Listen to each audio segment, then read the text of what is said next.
we are diving deep into Python dictionaries. The powerhouse of high-performance Python. Exactly. I mean, this structure is foundational for, well, for nearly all complex applications, yet its elegance and its speed are often misunderstood. They really are. So today, we're going past the basic definitions. We're digging into the core technical architecture. Right. If you're looking for that final high-density revision on the mechanism, the must-know rules, and, the common pitfalls, this is your formula sheet for mastering dictionaries. That's the mission. Our job today is to cut through all the noise and just deliver the essential insights you need for real-world competency. Okay, so what are we distilling? 3 things. First, the technical why dictionaries even exist. Second, the structural how they work.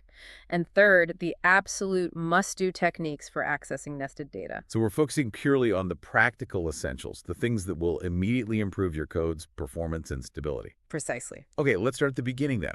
The fundamental limitation dictionaries were designed to solve. It's all about scale. It's a problem embodied by the Python list. The list limitation. Exactly. When you scale up, it becomes, well, glaringly obvious. Imagine you're working with a list and it has, say, 10 billion integer values. So massive parameters for a model or maybe astronomical data points, something huge. Right.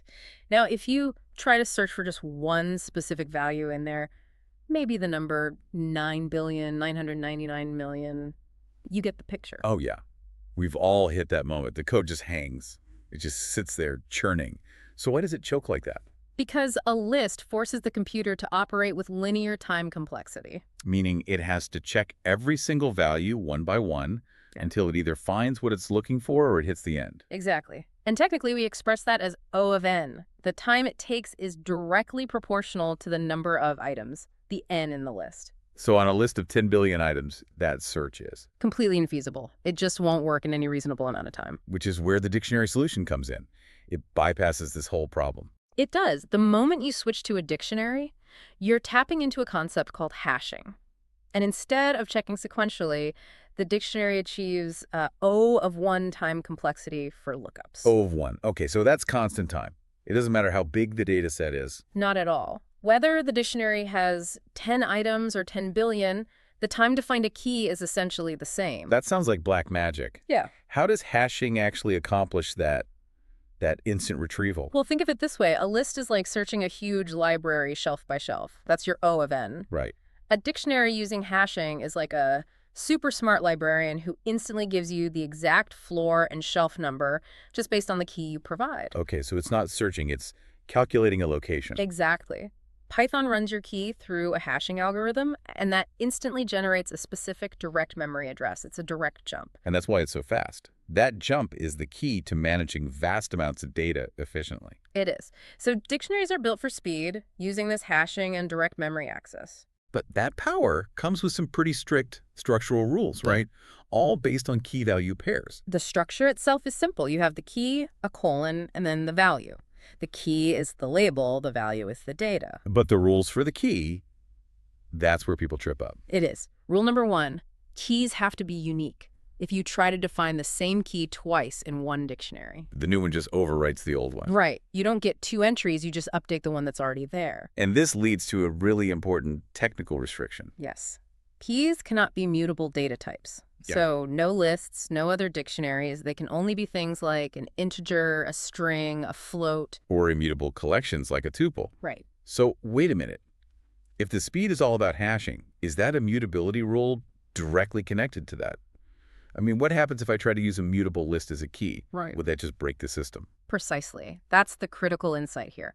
Hashing has to produce a stable, fixed hash value, a fixed memory address. If you could use a mutable type like a list, you could change that list after you inserted it as a key. And if the key changes, its hash value changes. And the original memory address where you stored the value is now useless. The whole direct access mechanism just breaks down. You lose the O of 1 speed guarantee. You do. Yeah. So the system enforces immutability on keys purely to protect that high-performance lookup. That makes so much more sense. It's not an arbitrary rule, it's about performance. Okay, but on the flip side, the values are super flexible. Oh, values can be anything, any data type at all. Lists, tuples, sets, functions, even other dictionaries, which we'll get to in a bit. And creating one is simple. Empty dictionary, just use the curly brackets. Yep. And to add a value, you just use the bracket syntax. Yep. D square brackets your key equals your value. So dname is harsh. That creates the pair. And you can have multiple unique pairs, name, harsh, marks, 78. They all just coexist in the same dictionary. All right, let's talk about getting that data back out. Since we aren't using positions, the key is basically the index in a dictionary. You're not referencing the position, you're referencing the address. So you access the value by putting the key in square brackets. Dname gets you harsh. It's a crucial mental shift, isn't it? Yeah. Especially if you're used to zero-based counting in lists. It is, and when that shift hasn't quite happened, you run straight into the pitfalls. Number one error, and I'm sure we've all done this debugging a huge script at 3 in the morning, Oh, absolutely. is the key error. The key error happens when you request an address that doesn't exist. If your dictionary has keys for user ID, email, and status, but you accidentally ask for delocation. Python throws a key error. The label just isn't defined. Simple as that. The other classic mistake, especially if you're jumping between list and dictionary operations, is trying to use integer-based indexing. Right, assuming the first item is at index 0, you might try D0 expecting the first key value pair. But unless you literally define the integer 0 as a key, it's going to fail. Python expects a key. Yeah. And sometimes you get a confusing error like string indices must be integers, not str. Right, what does that mean? That usually means you successfully retrieved a value that was a string, and then you tried to index that string with another key instead of an integer position. It's a two-step error. Okay, now let's ramp up the complexity. Because flat key value pairs, they rarely reflect how data works in the real world. No, in the real world, data has layers. Which brings us to nested dictionaries. This is a vital concept, isn't it? Absolutely vital. Because dictionaries are the fundamental data structure for parsing information you get from APIs and web services, especially JSON.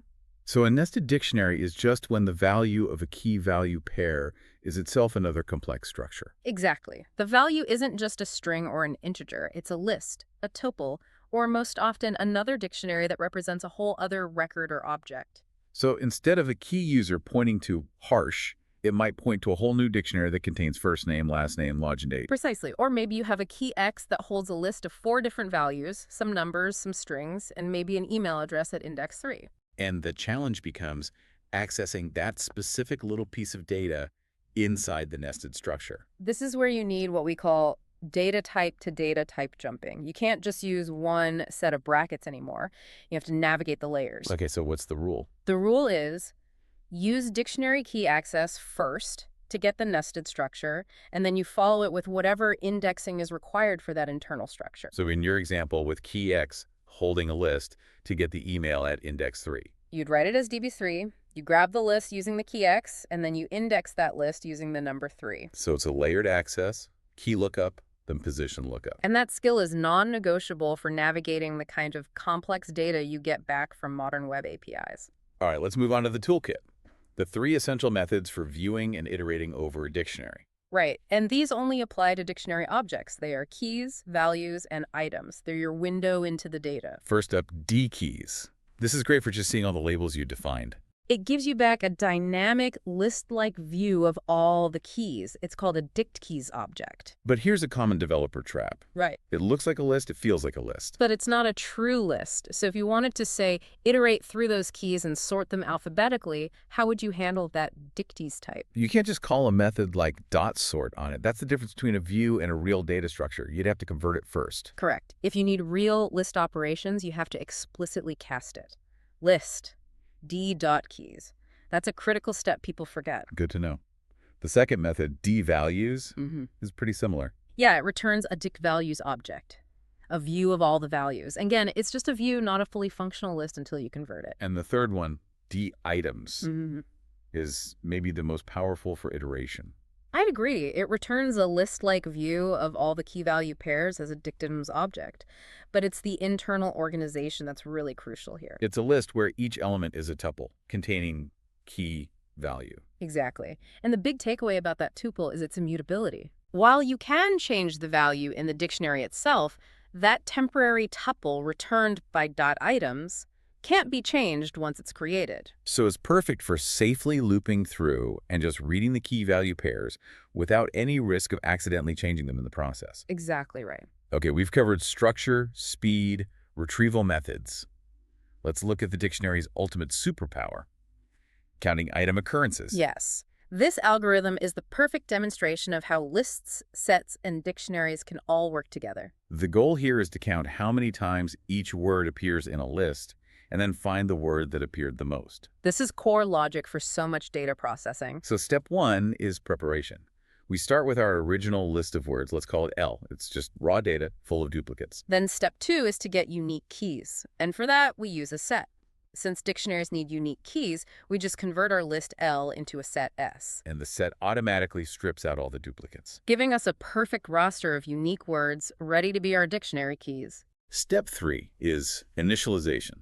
We set up our empty dictionary, D, and we initialize our tracking variable, something like max count equals 0 and most occurred word equals 0. Step 4 is the key setup loop.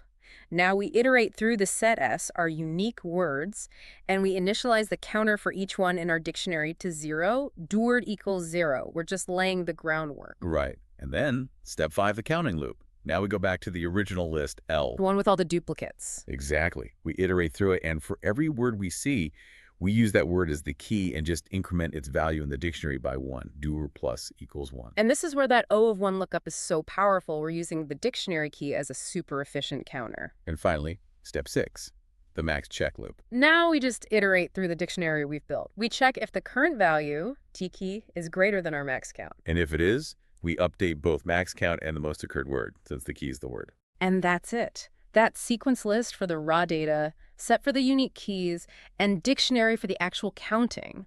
It just shows the elegance and efficiency of this approach for frequency problems. It proves you don't need a slow, sequential check to manage complex data. You just need a unique direct address. So what's the big takeaway here for someone really trying to master this? Practice the complex access syntax. I mean, it cannot be overstated. We went from a list to a set to a dictionary. Sometimes you'll be accessing a nested list within that dictionary. That data type to data type jumping you mentioned? Yes.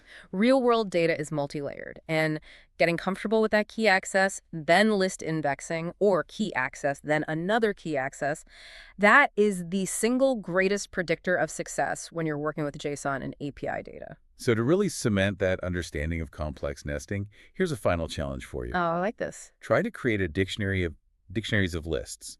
Build a structure 3 layers deep, and then write the single line of code you need to extract an item from that deepest level. That's a great test. If you can confidently navigate that kind of multi-layered access, you will have truly mastered the mechanics of the Python dictionary.